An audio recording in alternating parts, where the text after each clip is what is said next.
Please আমার admit কার্ডটা দিয়ে দিন, আমি তাহলে কি হয়ে যাব, আমার ক্যারিয়ারটাই পুরো শেষ। তো উনি বলছে যে এডমিট কার্ড নিতে হলে আমার বাসায় আসতে হবে এক কথায়। তো বাধ্য হয়ে আমি তখন বাসায় যাই, তখন সে আমার সাথে উল্টাপাল্টা কাজ করে। আচ্ছা আপনি একটু কাটি, আপনি নামগুলো বলেন না একটু। আচ্ছা, তা আপনি আপনি কি কথা বলেছেন আপনার নাম্বারটা সে ফেক্সিলোর দোকান থেকে নিচ্ছে, ফেক্সিলোর আলাকে দোকান থেকে টাকা দিয়ে। তার ফুপুর বাসাও আমার বাসার কাছে ছিল, তো আমি যখন আসা যাওয়া করতাম তখন সে ফলো করছে। এইভাবেই তো সে ফলো করে পরে আমার নাম্বারটা সে নিচ্ছে ওইভাবে। আচ্ছা, আপনাকে সে কি টার্গেট করেছে? হ্যাঁ, কোথা থেকে টার্গেটটা শুরু করেছে, বা আপনার বাসা বা তার বাসা কোথায় ছিল, মানে তার একই পাড়া? বাসা বলতে আমার বাসা খন্দকার বাড়ি ছিল, তার বাসা খিলবাড়িটা ছিল, কিন্তু তার ফুপুর বাসা ছিল আমার বাসার সামনে, সেখানে সবসময় যাওয়া আসা করতো। দূরত্ব কত দূর ছিল আপনার বাসা থেকে? আর অনেকটা ছিল। তার ফুপুর বাসা অল্প একটু সেকেন্ডে, তা আমার বাসার সামনেই তার ফুপুর বাড়ি। আচ্ছা, তো আপনাকে টার্গেট করে ফ্লাক্সি লোডের দোকান থেকে আপনার নাম্বারটা সংগ্রহ করা? হ্যাঁ। আচ্ছা, সেখান থেকে সংগ্রহ করে আপনাকে প্রথম কলে কি বলেছে একটু জানতে চাইবো। আমার নাম টাম সবই জানছে, আমাকে বলতেছে আমি কোথায় পড়ি না পড়ি সবই বলছে। তো আমি হতবাক হয়ে গেছি যে সে এটা কি করে জানলো। আমি তাকে জিজ্ঞেস করছি আপনি কে, আপনি কোথা থেকে বলতেছেন, আমাকে একটু পরিচয়টা দিন। কিন্তু সে পরিচয়টা লুকাইছিল আমার সাথে, আমাকে বলছে। আমি বলছি যে ভাই আপনি কোথা থেকে নাম্বারটা পাইছেন, সেটাও সে বলে নাই। এভাবে এক পর্যায়ে আমি কলেজে যাই, তখনও সে আমার পিছু ছাড়ে না, সেখানে ডিস্টার্ব করা শুরু করছে। সেখান থেকে মূলত আমি বাধ্য হয়েছি আসলে, আমি কলেজে যাওয়া আসা করতে পারতাম না। আমি ভয়ে কতদিন কলেজেও যাইনি, ঠিক আছে। আমি কলেজেও যাওয়া কতদিন অফ করছিলাম তার জন্য। আচ্ছা, যখন আপনাকে প্রথম কল দেয়, হুম। কল দিয়ে আপনার সঙ্গে কথা হয়েছে, আপনি ফোনটা কেটে দিই। অন্য নাম্বার থেকে একটা কল আসলে আসলে অনেকে রিসিভ করতে চায় না। হ্যাঁ, অনেকবার দেওয়ার পরে রিসিভ করছি, অনেকবার দিছে তখন। তারপরে আমি আবার লোকে ফালাইছি, আবার অন্য নাম্বার থেকে কল দিছি, বিভিন্ন নাম্বার, তার কাছে অনেকগুলো সিম আছে বর্তমানে। আপনি যখন প্রথমে কল দিয়েছে, আপনি কি কলটাকে পিক করেছিলেন? না, আমি পিক করি না, বললাম না 10-12 বার এরকম কল দিছে। লাস্টের বার আমি রিসিভ করছি দাওয়াতে। আমি তার সালাম দিয়ে তাকে আমি বলছি আপনি কে হন আসে বিষয়। সে তার পরিচয় না দিয়ে উল্টা আমার সম্বন্ধে সে সব কিছু ডিটেলস, আমি তো ভয় পেয়ে গেছি লাইক কে। তো তখন মনে করেন যে আমি ফোনটা কেটে দিয়ে ব্লকে ফেলাইছে, আবার সে পুনরায় অন্য নাম্বার থেকে কল দিচ্ছে। এইভাবে আর কি জিনিসটা সেই করছে। আচ্ছা, যখন কল দিয়েছে আপনি পিক করেছেন অনেকবার ট্রাই করার পরে, তো পিক করার পরে তার সঙ্গে আপনার কি কথা হয়েছিল? আমি বলছি আমি অপরিচিত লোকের সাথে কথা বলি না, আমি একজন স্টুডেন্ট, আমাকে ডিস্টার্ব করেন না ভাইয়া, আমি কারোর সাথে প্রেম করি না, আমার ফ্যামিলি আছে, আমি জানতে পারলে আমাকে লেখাপড়া বাদ দিয়ে দিবে, প্লিজ আমাকে ডিস্টার্ব করবে না।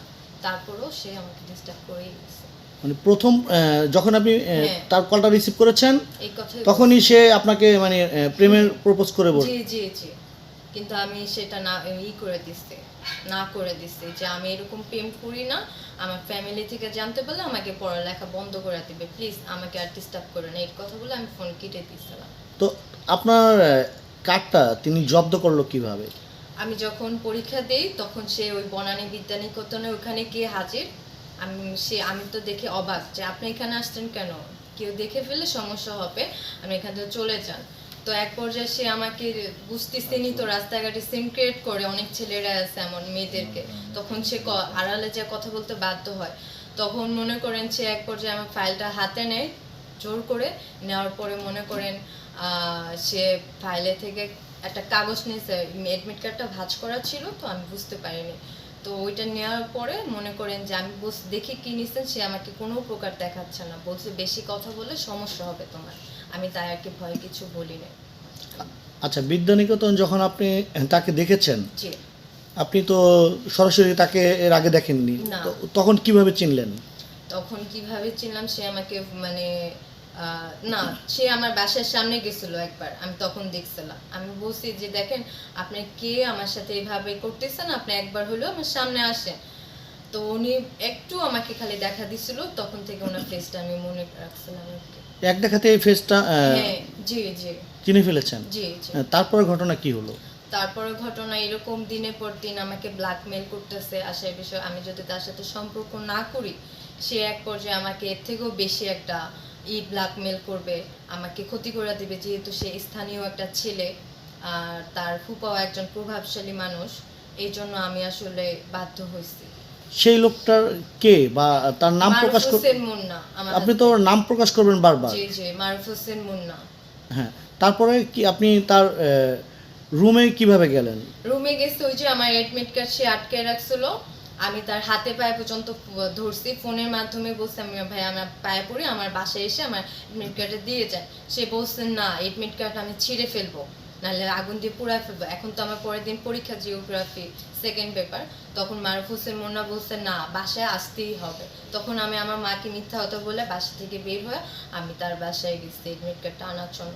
তখন সে আমার সাথে উল্টাপাল্টা কাজ করছে, বলতে সে আমার সাথে শারীরিক সম্পর্ক করছে, আমি সেটা ভিডিও ধারণও করছিল, এবং কি সে আমার আরো অনেক কিছু ছবিও নিচ্ছে। ওইটার দ্বারা পরবর্তীতে সে আমাকে আরো বেশি করে ব্ল্যাকমেল করা শুরু করছে। আচ্ছা, যখন আপনি তার বাসায় গেলেন, আপনার সাথে সে অনৈতিক কাজ করেছে, জি তার বাসায় কি কেউ ছিল না ওই মুহূর্তে? না, কেউ ছিল না, তার বোনেরা। সে বলছিল তখন যে সমস্যা নেই, তুমি বাসায় আসো, আমার বোনেরা আছে। কিন্তু আমি চাই দেখি না, তার বোনেরা বাসায় নেই, তার বোনেরা তার মামার বাসায় গেছে। মানে সে পরিকল্পিতভাবে তার বাসা আগে থেকে জি, জি।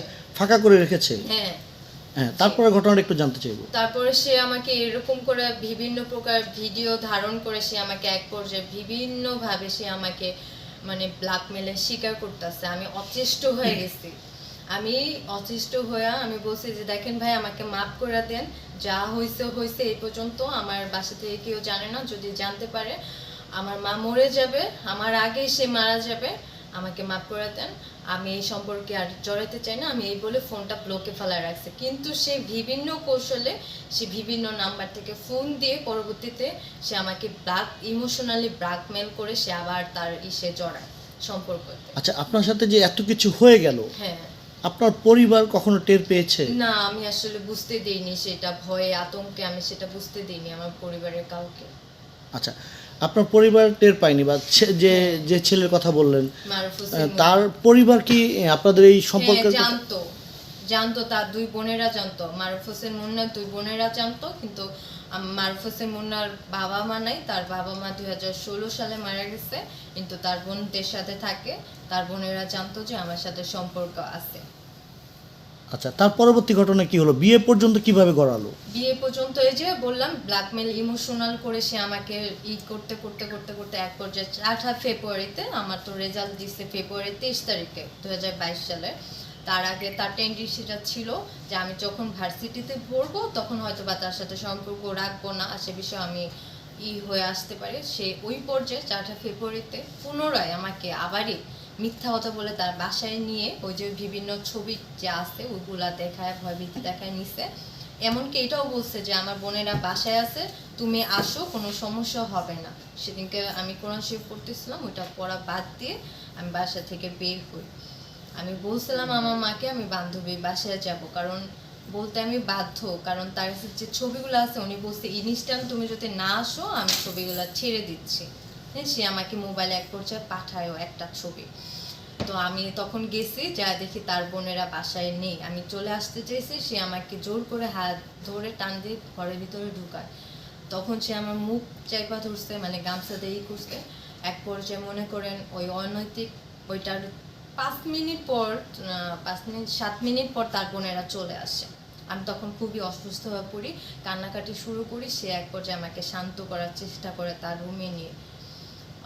এই তখন মনে করেন পরের দিন তার বাসায় ছিলাম সেদিনকা, তার বোনদের সাথে। সে আপনাকে হুমকিটা কেমন দিত যে আপনার ভিডিওটা সে কি অনলাইনে হ্যাঁ, ছাড়বে, ফেসবুকে অনলাইনে ছাড়বে? ছেড়ে দিবে সারা বাংলা। সেটা বলবেন তো? হ্যাঁ, অনলাইনে ছেড়ে দিবে, কারণ অনলাইনে ছাড়লে তো সারা বাংলাদেশের সবাই দেখবে, যেহেতু আমার ফেসটা পুরোপুরি দেখা যাচ্ছে ওখানে। তো সেই ভয়ে আমি আর কি সেদিনকার 4 ফেব্রুয়ারিতে আমি ওখানে যাইতে বাধ্য হই আর কি। তারপরে ঘটনা কি হলো? তারপরে ওদিনকা তার বাসায় ছিলাম আমি। বাসায় থেকে আমি পরের দিন সকালবেলা বাসায় আসি। আমি খুবই অসুস্থ ছিলাম, তারপরে খুবই মানসিকভাবে শারীরিকভাবে খুবই অসুস্থ হয়ে পড়ি। আমি তাকে পরবর্তীতে জানাই এখন তো আপনি এখন আমাকে বাঁচাবেন, না আমি এখন কি করব। উনি বলছে, উনি আমাকে বিভিন্নভাবে বলতেছে যে এটাকে কিছু মনে করো না, এটা একটা নর্মাল বিষয়, এটা মনে করো কিছুই হয় না। এই কথাগুলো শোনার পর আমি ভীষণ আপসেট হয়ে গেছি। তখন আমি হাতের চিলে তাকে আবার ফোন দেওয়ায় সে বলছে ঠিক আছে আমি তোমাকে বিয়ে করব। প্রায় মনে হয় 15-20 দিন পরে এরকম ঘটনা চলতে চলতে সে পরে বলে হ্যাঁ আমি তোমাকে বিয়ে করব। তখন মনে করেন বিয়ে নামেরও সে আমার সাথে প্রতারণা করার একটা প্রস্তুতি নিচ্ছিল। আমাকে বলছিল তোমার কোথাও যাইতে হবে না, আমি একটা কাগজ এনে দিব, তুমি সেখানে সিগনেচার করবা। তো আমি বলছি না এইভাবে না, দরকার পড়লে আমার গার্জিয়ান আছে, আপনার গার্জিয়ান আছে, আপনার প্রস্তাব পাঠান বাসে, সমস্যা নেই। কিন্তু সে কোনোভাবেই এটাতে রাজি না।